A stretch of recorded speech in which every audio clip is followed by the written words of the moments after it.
Ezekiel Whitlock slammed the cellar door shut, locked the iron bolt, and turned to his sons. "If she screams again, break her jaw." Below their feet, a woman clawed at the dirt walls with fingers worn down to bone. Her name was Rebecca Calloway. She had been chained in that darkness for 5 years. But she was not alone. 23 people had vanished into this family's mountain. In 1849, North Carolina, the most twisted Appalachian family you didn't know existed wasn't hiding from the law. The law simply never cared enough to look.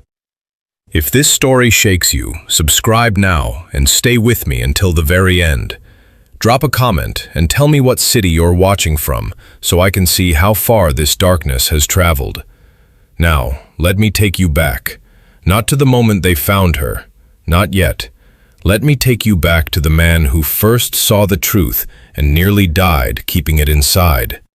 His name was Caleb Turner, 23 years old, a hunter. Born and raised in the hollows of Mitchell County, North Carolina, where the mountains swallowed sound and the nearest neighbor could be a full day's walk away.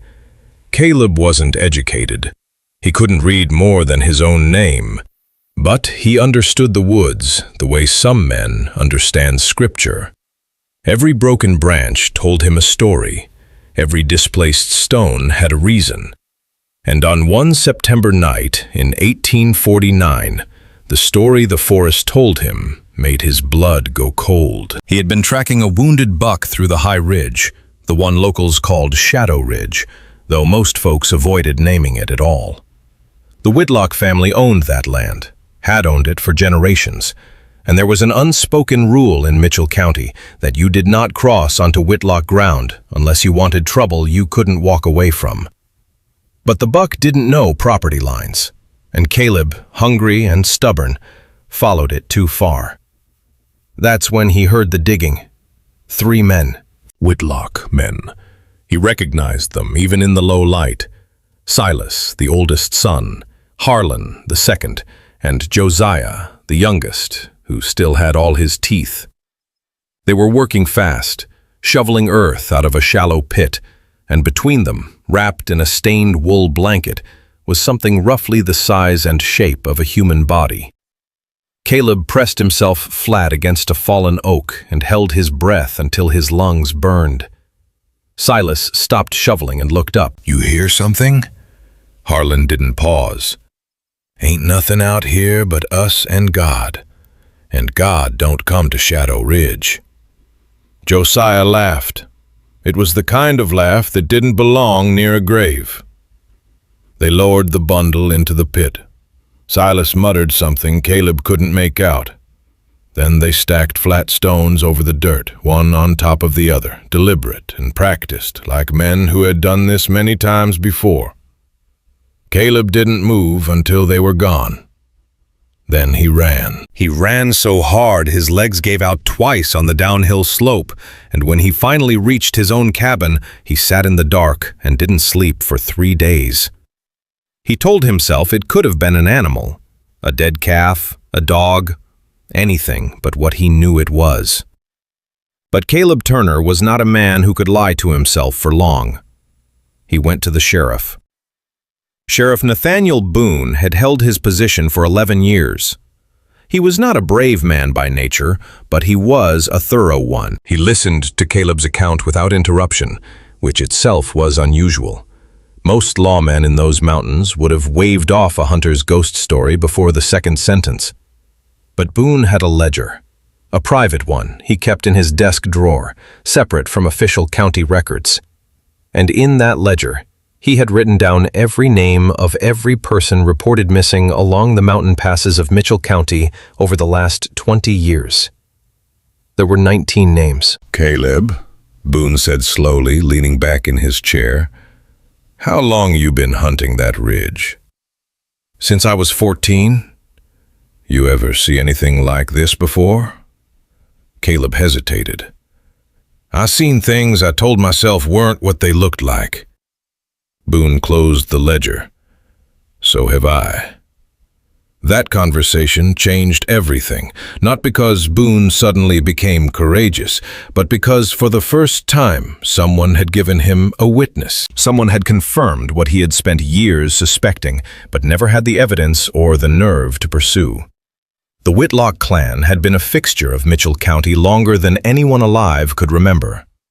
Ezekiel Whitlock, the patriarch, was somewhere around 60 years old, though no one knew his exact age because the family didn't keep records with any church or government office.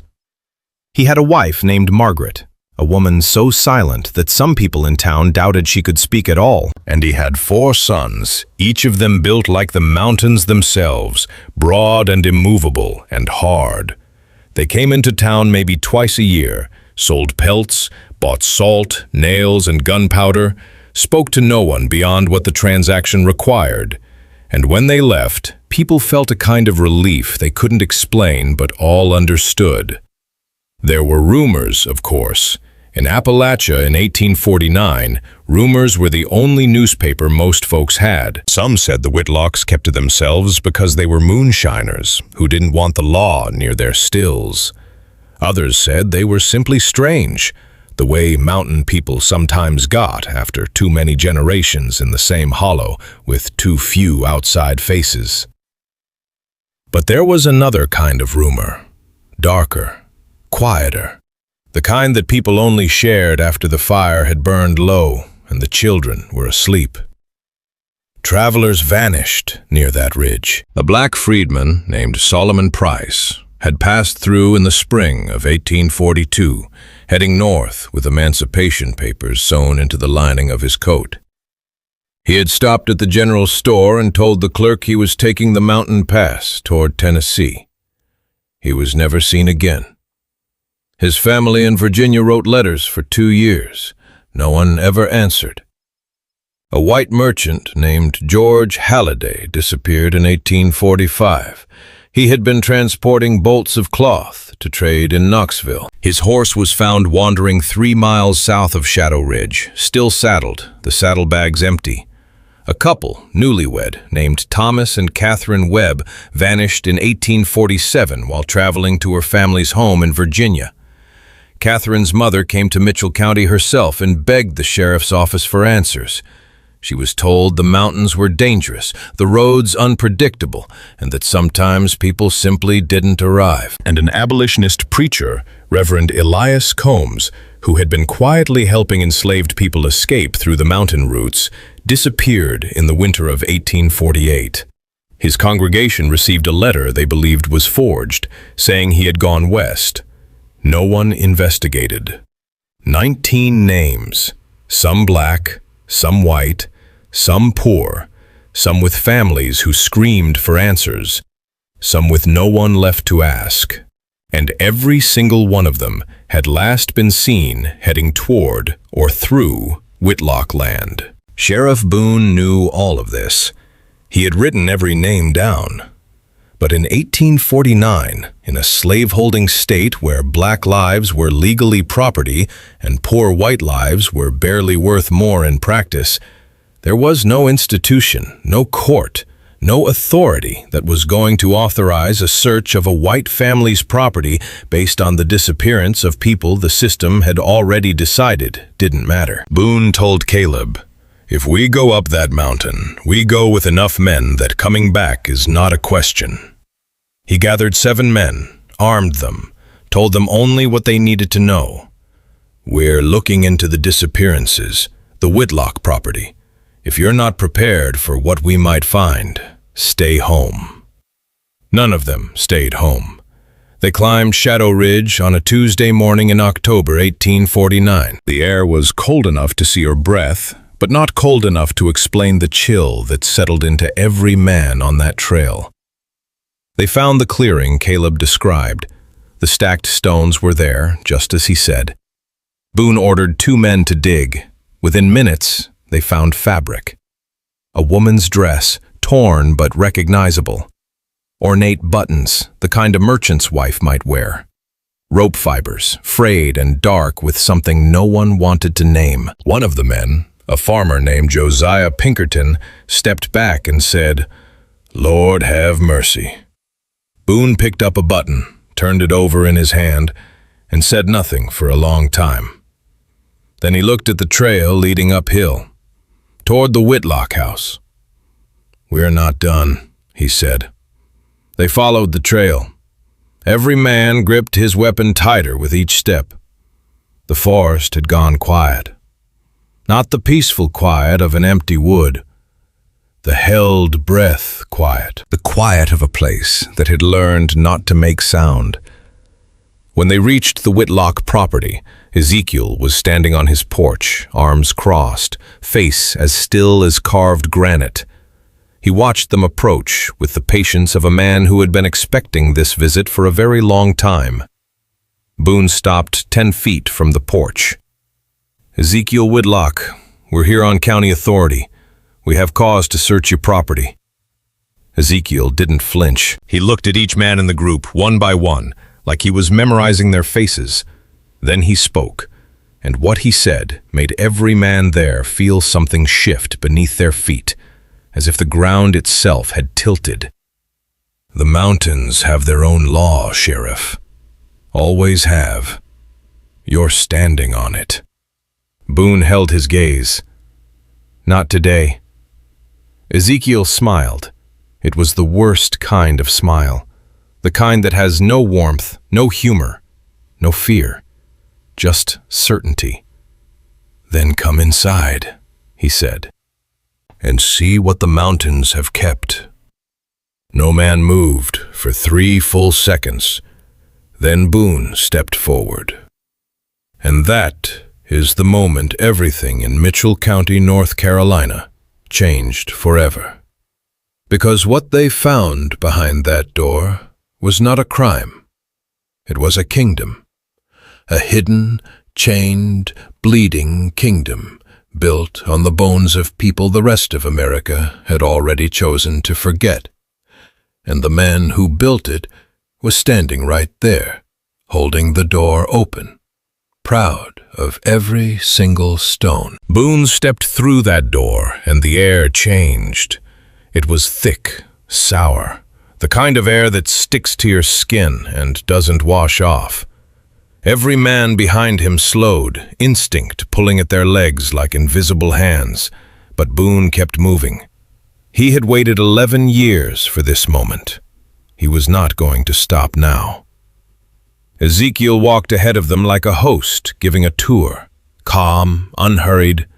His boots hit the wooden floor in steady, even beats, and he didn't look back, not once. That was the thing about Ezekiel Whitlock that unsettled Boone more than anything. The man showed no fear. None. Not when 7 armed men stood in his home, not when the sheriff announced his authority. Ezekiel moved through his own house like a man who believed, truly believed, that nothing inside those walls could condemn him. Silas stood by the fireplace, arms folded. Harlan leaned against the back wall, chewing a piece of dried meat, watching the lawmen with the bored eyes of someone watching cattle pass.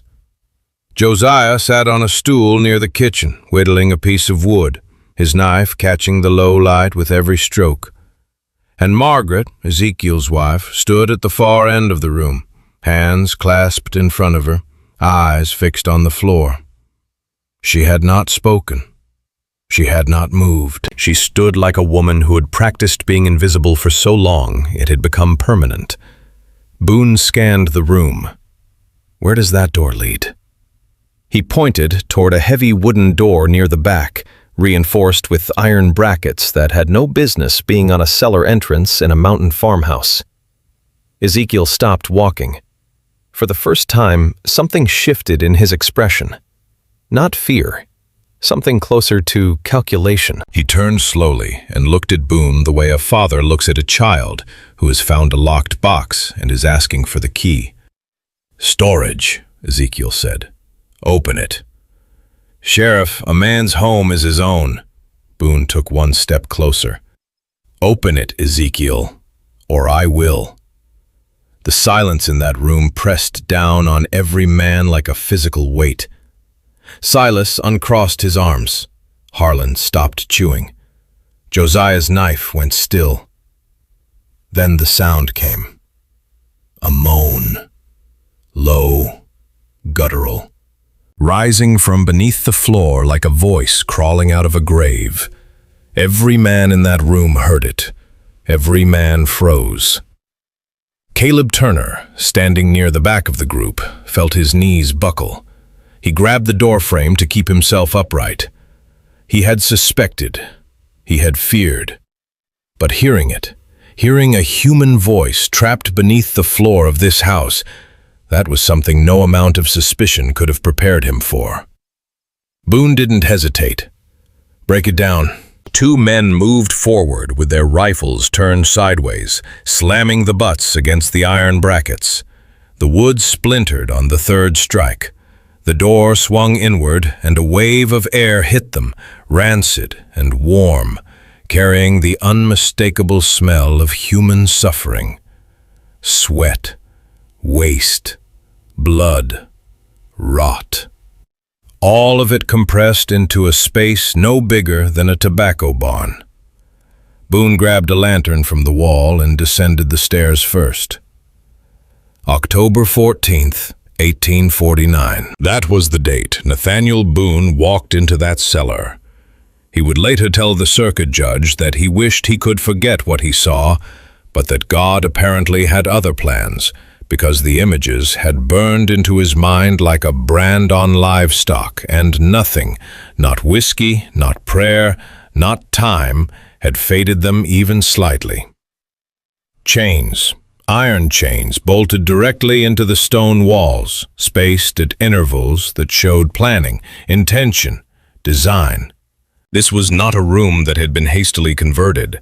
This was a room that had been built for exactly what it was being used for. Blood had soaked into the earth floor so deeply that the ground itself had turned a dark, permanent brown. Scratches covered the walls, not random, but deliberate. Names, dates, tally marks. Someone had counted days in this darkness. Someone had kept a record of their own disappearance. Boone moved the lantern slowly. Personal belongings were stacked along one wall, sorted and organized like inventory in a general store. A man's leather satchel, a woman's bonnet, a Bible with a name inscribed on the inside cover, emancipation papers, folded neatly, placed inside a tin box. Boone opened the papers and read the name. Solomon Price. The freedman who had vanished in 1842. His proof of freedom, the document that represented everything he had worked and suffered for, sitting in a dead man's storage like a curiosity. Boone's hands shook. He was not a man who shook easily. "Sheriff," one of his men called from deeper in the cellar. His voice was wrong, thin, cracked. The voice of a man who had just seen something that had broken a piece of him. Boone followed the voice to the far corner of the cellar, where the darkness was thickest and the lantern light barely reached. She was there. Rebecca Calloway, or what was left of her. Shackled to the wall by both wrists, her body folded into itself like a person trying to take up as little space as possible.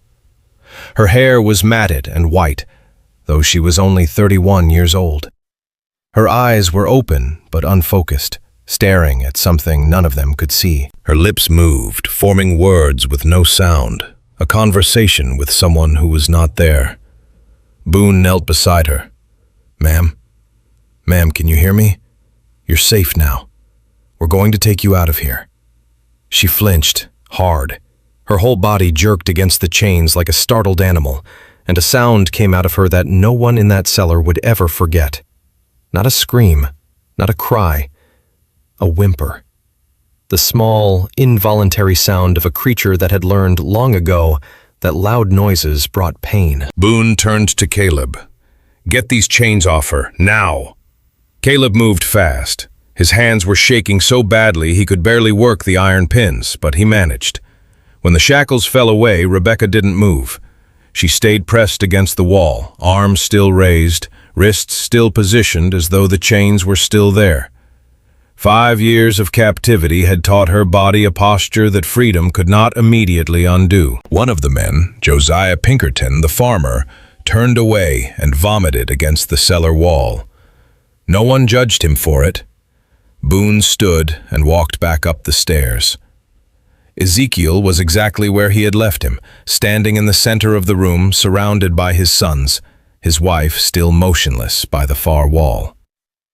"Ezekiel Whitlock," Boone said, and his voice had changed. It was no longer the cautious, measured voice of a county sheriff doing his job. It was the voice of a man who had just crawled out of hell and was looking at the devil who built it. "How many?" Ezekiel tilted his head slightly.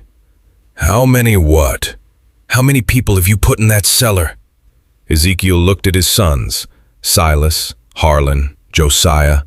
Each of them looked back at their father with faces that showed nothing. No guilt, no shame, no recognition that what was happening in this room was the end of anything. Then Ezekiel said something that made Boone's deputy, a man named William Crowell, reach for his sidearm. "I didn't put anyone anywhere, Sheriff. They came to the mountain. The mountain kept them. That's how it's always been. That's how it was before your laws, before your courts, before your God decided who owns what." Boone's jaw tightened. "You're talking about human beings. I'm talking about survival. You think those plantation owners in the lowlands are any different? They chain men to fields. They sell children. They breed women like horses. The only difference between me and them is they've got paperwork." That statement hit the room like a gunshot, because it was true. Not morally, not ethically, but structurally, Ezekiel Whitlock had identified the exact fracture in American society that the entire nation was pretending didn't exist. In 1849, slavery was legal. Human ownership was legal. The Whitlocks had simply removed the bureaucracy. Boone didn't answer. He couldn't, because anything he said would have required him to defend a system he already knew was indefensible. Instead, he gave the order. "Cuff them, all of them." Silas moved first. He lunged for the rifle above the fireplace, but two of Boone's men were faster. They tackled him to the ground and pinned his arms. Harlan raised his fists, but took a rifle butt to the stomach that doubled him over.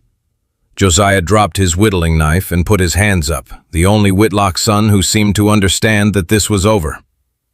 Margaret didn't move. She didn't speak. She didn't look at her husband or her sons. She simply stood there, hands clasped, eyes down, as though she had been waiting for this moment for decades, and had already made peace with it long ago. As they dragged Ezekiel toward the door, he pulled against the men holding him and turned back toward Boone. His voice was steady. His eyes were clear. "You think this ends with me, Sheriff? You think pulling one family off one mountain changes what this country is? Go south. Go to any plantation. Walk into any cotton field. You'll find my cellar. You'll find my chains.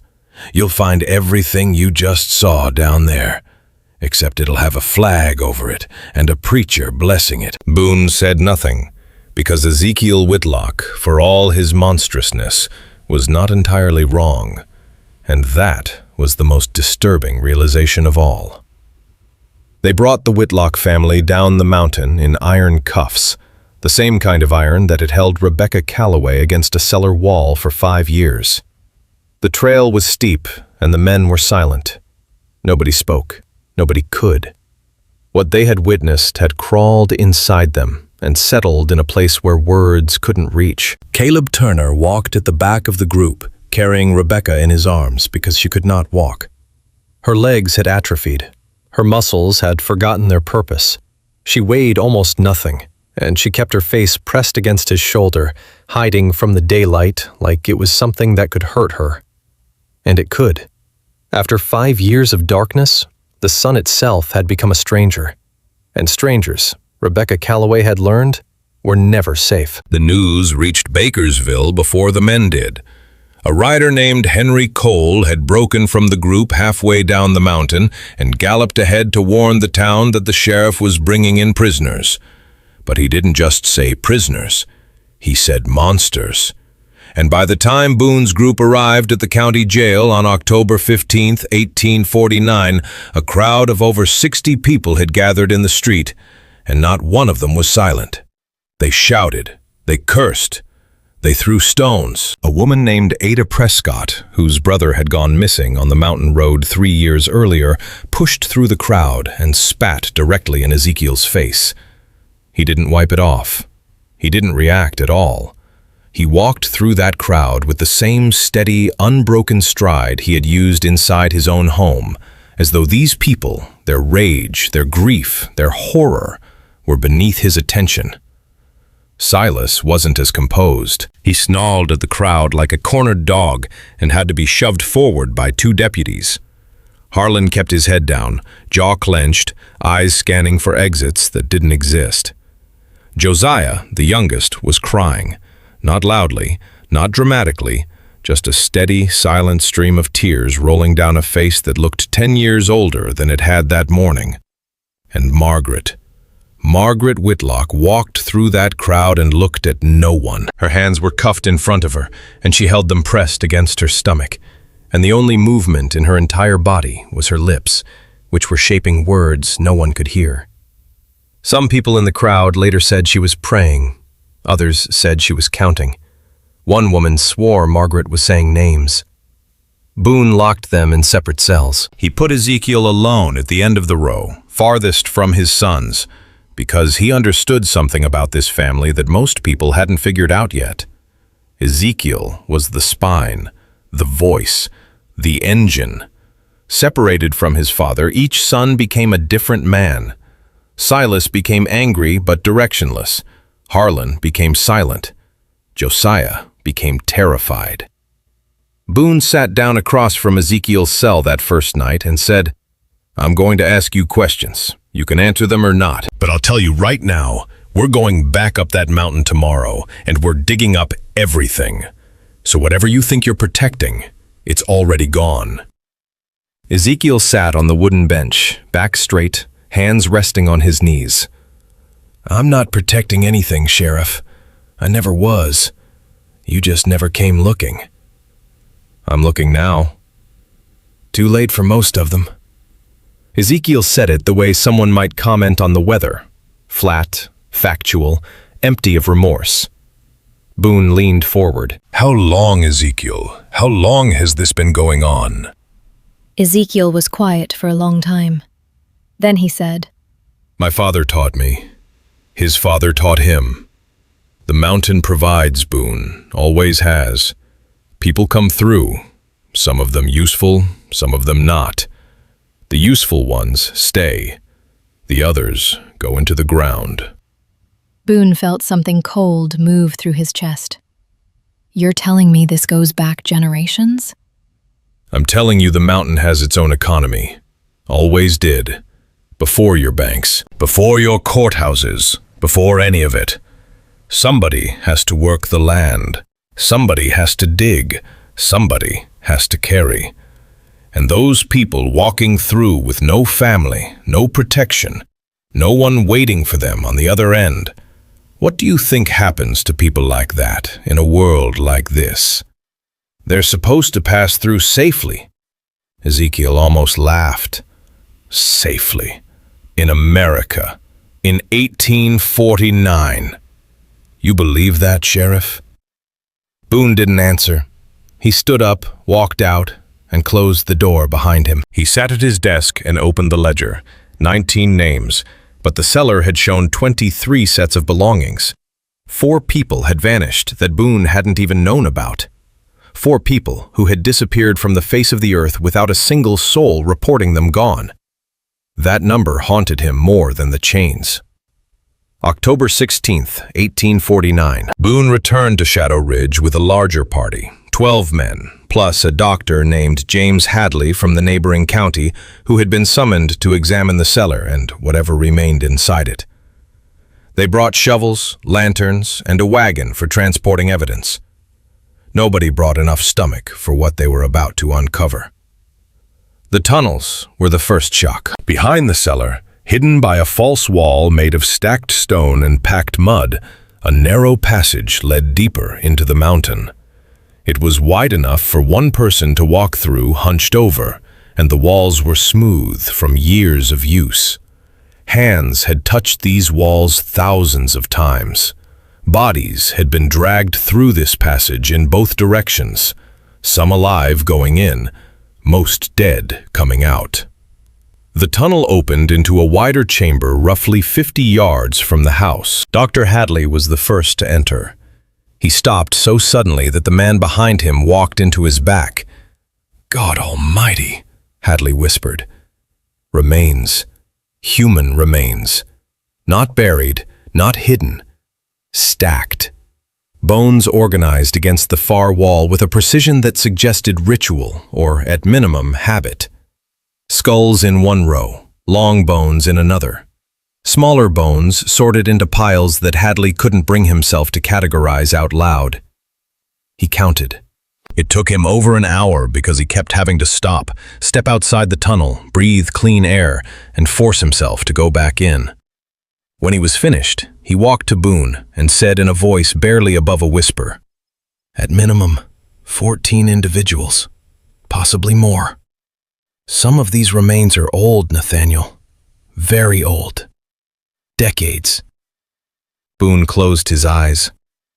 Ezekiel said his father did this too. Then we're looking at something that has been happening on this mountain for longer than either of us has been alive.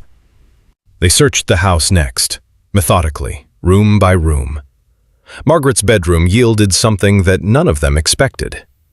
Hidden beneath a loose floorboard was a journal.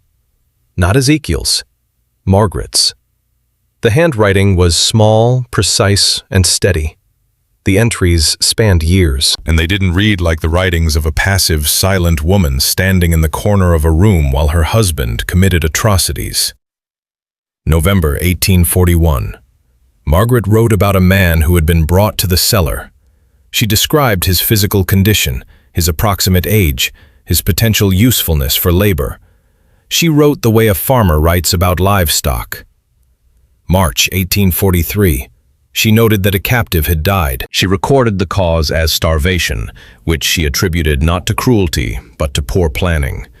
She recommended to Ezekiel that future captives receive slightly more food to extend their working capacity. June 1845. She wrote about Rebecca Calloway's arrival. Young, strong, will last longer than the others if fed properly. That sentence, read aloud at trial weeks later, caused 2 women in the gallery to faint. Margaret Whitlock was not a victim. She was not a silent, powerless wife trapped in her husband's madness. She was the record keeper, the planner, the one who calculated how much a human body could endure before it stopped being useful. When Boone confronted her in her cell with the journal, she looked at him with steady eyes and said, "I kept the records because someone had to. Ezekiel is not a man for details. You wrote about these people like they were cattle." "And what does your government do, Sheriff? What do those plantation ledgers say? Do they write the names of the enslaved with love? Do they count their children with tenderness? I did what every slaveholder's wife in the South does. I managed the property." Boone stared at her. These were not slaves. These were free people. Margaret tilted her head. "Free according to whom? According to a government that sells human beings at auction? According to a country that wrote all men are created equal and then chained half of them to cotton fields? Freedom is a word, Sheriff. On the mountain, words don't mean much." That exchange was recorded by Boone's deputy, William Crowell, who had been taking notes throughout the interrogations. Crowell later told the judge that Margaret's words disturbed him more than anything Ezekiel had said, because Ezekiel spoke like a man justifying his madness. But Margaret spoke like a woman who had thought it all through and arrived at her conclusions calmly, rationally, and without a single crack in her logic. October 20th, 1849. The circuit judge arrived in Bakersville. His name was Judge Amos Redfield, a stern man from Raleigh who had been sent specifically because the local magistrate declared the case beyond his capacity. Redfield had presided over murder trials, land disputes, and even one case involving a slave revolt. He was not a man easily shaken. But when he read Hadley's medical report and Boone's evidence catalog, he sat in silence for nearly 10 minutes. Then he looked at Boone and said, "How did this happen for so long?" Boone answered honestly, "Because the people who disappeared were people nobody was looking for." Redfield let that answer sit in the room. He didn't challenge it. He didn't need to. They both knew what it meant. In 1849, America had already built a system that sorted human lives into categories of value. White landowners at the top, poor whites below them, free blacks, barely visible, enslaved blacks not counted as people at all. And at the very bottom, below even the enslaved, were the nameless, the wanderers, the travelers with no family, no connections, no one to write a letter when they failed to arrive. The Whitlocks had hunted at the bottom of that hierarchy, and the system had let them do it for decades because the system itself had never been designed to notice. Josiah Whitlock broke first. On October 22nd, alone in his cell, separated from his father for a full week, he asked to speak with the sheriff. When Boone arrived, Josiah was sitting on the floor with his back against the wall, staring at his own hands. "I was 9 the first time Pa brought someone to the cellar," he said. His voice was flat, hollowed out. "He told me it was normal. He said every family on the mountain did it. I believed him. I was 9 years old, and I believed my father." "When did you know it wasn't normal?" Josiah looked up. His eyes were red and swollen. "When I went to town for the first time and saw how other people lived. I was maybe 14. I saw families eating together, laughing, children playing in the road, and I thought, something is wrong with us. Something has always been wrong with us." "But you kept doing it." "What was I supposed to do, Sheriff? Run? Where? He was my father. My brothers would have killed me. My mother would have written it down in her book like she wrote everything else. Josiah, deceased. Cause, disloyalty. Replacement, replace." Boone said nothing, because that was exactly what Margaret would have written. The trial was set for November 1849. The entire county held its breath. And in his cell at the end of the row, Ezekiel Whitlock sat perfectly still, hands on his knees, eyes closed, whispering words that only the walls could hear. The guards who watched him said he never slept. Not once. He just sat there in the dark, whispering, as though he were speaking to someone the living could not see, someone deep beneath the mountain who was still waiting to be found. November 3rd, 1849. The trial began on a Monday morning, and Bakersville had never seen anything like it. People came from 3 counties. They came on horseback, on foot, in wagons, loaded with families who had traveled through the night to be there. The courthouse was built to hold maybe 80 people. Over 200 tried to push their way inside. Judge Redfield ordered the doors closed when the room was full and posted 4 armed men outside to keep the crowd from breaking through. Inside, the Whitlock family sat in a row behind a wooden rail. Ezekiel in the center, Silas to his right, Harlan and Josiah to his left. Margaret sat apart from them on a separate bench, hands folded in her lap, eyes fixed forward. She had not spoken a single word to any of her family since the arrest. Not to her husband, not to her sons. Whatever bond had held that family together on the mountain had severed the moment they came down from it, and Margaret had cut her end first. The prosecutor was a man named Thomas Avery, sent from Raleigh alongside Judge Redfield. Avery was young, barely 32, but he had a reputation for precision. He didn't raise his voice. He didn't perform for juries. He laid out facts like a man stacking bricks, one on top of the other, until the wall was so high no argument could climb over it. He started with the belongings, 23 sets. He placed them on a table in front of the jury one by one and named the owners where they could be identified. Solomon Price's Emancipation Papers, George Halliday's Merchant Ledger, Catherine Webb's wedding ring, still engraved with the date of her marriage, Reverend Elias Combs's Bible, with his handwritten notes in the margins about salvation and mercy. Each item landed on that table like a stone dropped into still water. The jury felt every one. Then Avery called Dr. James Hadley. Hadley took the stand and described the remains found in the tunnel. He spoke in medical language at first, clinical and detached, but Avery stopped him. "Doctor, speak to these men plainly. Tell them what you found." Hadley paused. He removed his spectacles, cleaned them slowly, and put them back on. Then he said, "I found the bones of at least 14 human beings stacked against a wall like firewood. Some had been there so long they had turned to powder.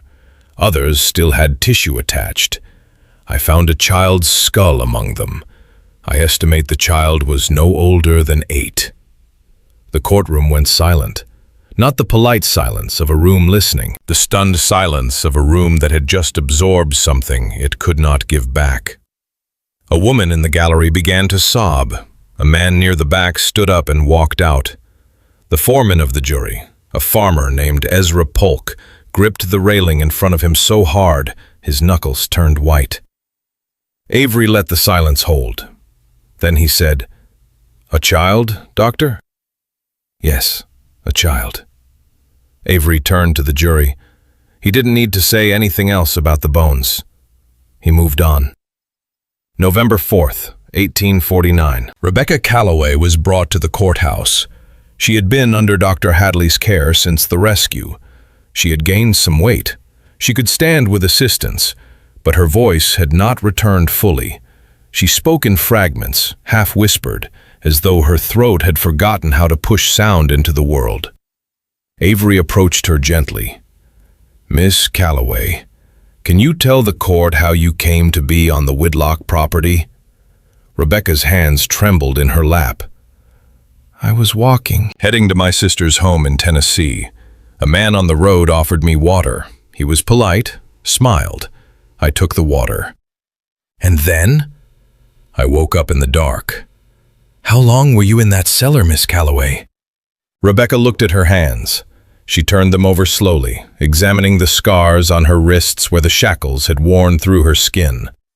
"I stopped counting after the first year. There was no sun, no way to know. I counted meals. Then the meals stopped being regular. Then I stopped counting." Avery's voice dropped lower. "Were you alone?" "Not always. Others came. Some stayed for weeks, some for months. Then they were gone. I heard them taken away at night. I heard sounds in the tunnel. I never saw them again." "Did any of the Whitlock family speak to you during your captivity?" Rebecca nodded slowly. "The woman, Margaret. She came down every few days. She checked my hands and my teeth. She looked at my body the way you look at a horse before you buy it. She told me once that I was lasting longer than expected. She said it like she was proud of me." The courtroom erupted. Judge Redfield slammed his gavel 3 times before order was restored. Margaret Whitlock did not react. She sat on her bench with her hands folded and her face blank, as though Rebecca were describing someone else entirely. Avery turned to the defense.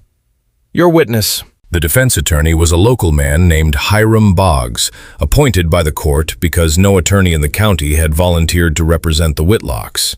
Boggs was in his 50s, experienced enough to know that his clients were beyond saving, but duty-bound to try. He stood and addressed Rebecca with a voice that carried visible discomfort. "Miss Calloway, I am sorry for what you endured. I have only one question. During your time in that cellar, did you ever hear Ezekiel Whitlock express any belief that what he was doing was wrong?" Rebecca looked directly at Ezekiel for the first time since entering the courtroom. Ezekiel looked back. His face didn't change. His body didn't shift. He met her gaze the way a wall meets a fist, absorbing it without effect.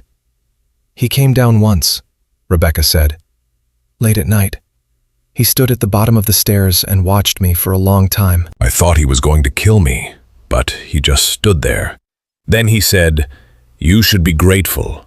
Out there, nobody wanted you. Down here, you have purpose." Then he left. Boggs sat down. He had no more questions. There were no more questions worth asking.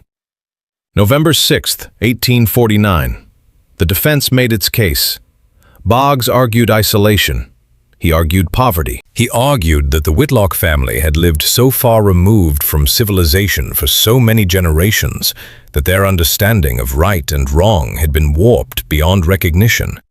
He argued that Ezekiel's father and grandfather had established this practice, and that the sons had been born into it, the way children are born into any family tradition, without consent and without alternative. He called Josiah to the stand. Josiah, the youngest, the one who had wept during the arrest, the one who had confessed to Boone in his cell that he had known something was wrong since he was 14. "I didn't choose this," Josiah told the court. His voice cracked on every other word. "I didn't wake up one morning and decide to be this. I was born in that house. I ate at that table. I did what my father told me because that's what sons do. And I know that's not enough. I know that doesn't make it right. But I need you to understand that I didn't know there was another way to live until it was too late to become someone else." The jury listened. Some of them had sons of their own. Some of them understood what it meant to grow up under a father whose word was absolute.